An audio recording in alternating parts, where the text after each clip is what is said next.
Αν κοιτάξουμε τον ουρανό μια νύχτα, χωρίς σύννεφα και φεγγάρι, θα δούμε χιλιάδες άστρα να λάμπουν.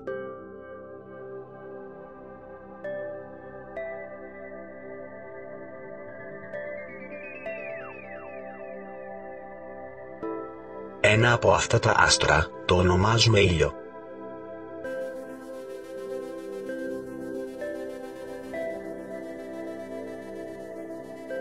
Ο ήλιος είναι ένα φωτεινό άστρο, που φωτίζει και τον μικρό πλανήτη, που ζούμε εμείς οι άνθρωποι.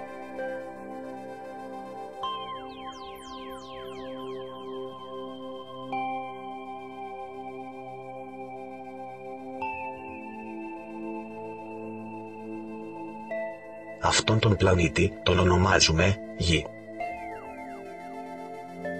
Η Γη, όταν την δούμε από πολύ μακριά, μοιάζει με σφαίρα.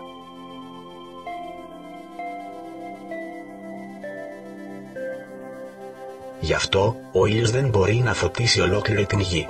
Οι ακτίνες του ήλιου φωτίζουν τη μισή Γη.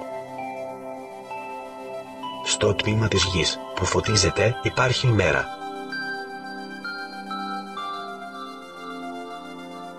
Στο υπόλοιπο μισό της Γης, που δεν φτάνουν οι ακτίνες του ήλιου, υπάρχει νύχτα. Εάν η Γη ήταν ακίνητη, τότε η μισή Γη θα είχε πάντα ημέρα, και η υπόλοιπη μισή θα είχε πάντα νύχτα. Αυτό όμως δεν συμβαίνει. Η Γη γυρίζει.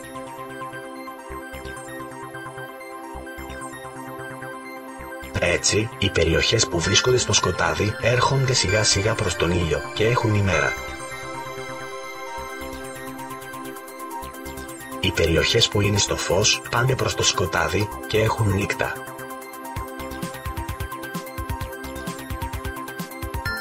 Η Γη περιστρέφεται αντίθετα από τους δείκτες του ορολογιού γύρω από ένα νοητό άξονα.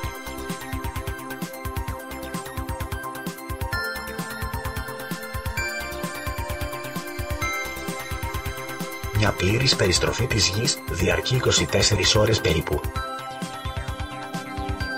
Ο άξονας περιστροφής της Γης δεν είναι κατακόρυφος, αλλά έχει μια κλίση με την γραμμή που ενώνει το κέντρο της Γης με το κέντρο του ήλιου. Η γωνία της κλίσης του άξονα της Γης είναι περίπου 23,5 μοίρες.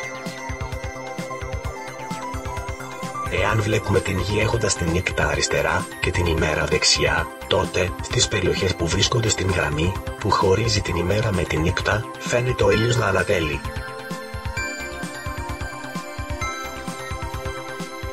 Εάν βλέπουμε την Γη από την πλευρά του ήλιου, τότε βλέπουμε όλη την Γη φωτιζμένη. Αν κάποιος βρίσκεται αριστερά πάνω στην Γη, βλέπει τον ήλιο να ανατέλει, ενώ αν βρίσκεται δεξιά, βλέπει τον ήλιο να δίνει. Εάν βλέπουμε την Γη έχοντας την νύχτα δεξιά και την ημέρα αριστερά, τότε, στις περιοχές που βρίσκονται στην γραμμή που χωρίζει την ημέρα με τη νύχτα, φαίνεται ο ήλιος να δίνει.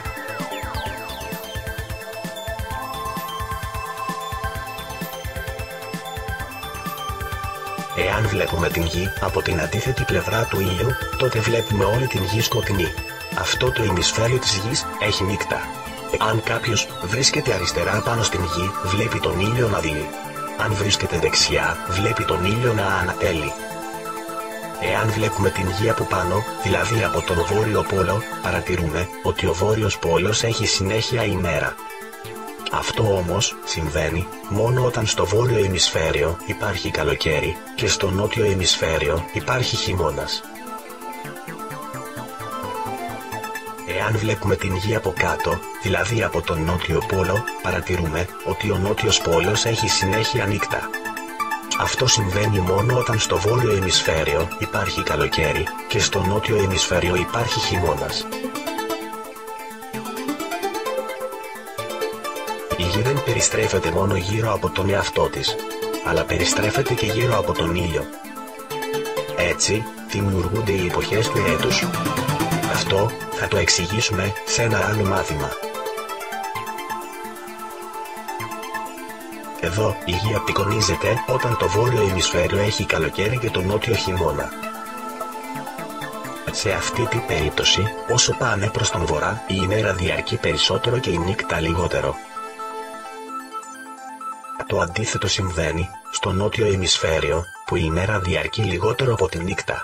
Αυτό θα το εξηγήσουμε στο μάθημα για την περιστροφή της γης γύρω από τον ήλιο. Τώρα ας αφήσουμε την γη να γυρίζει και ας ελπίσουμε η γη μας να γίνει και από κοντά τόσο όμορφη όσο φαίνεται και από το διάστημα.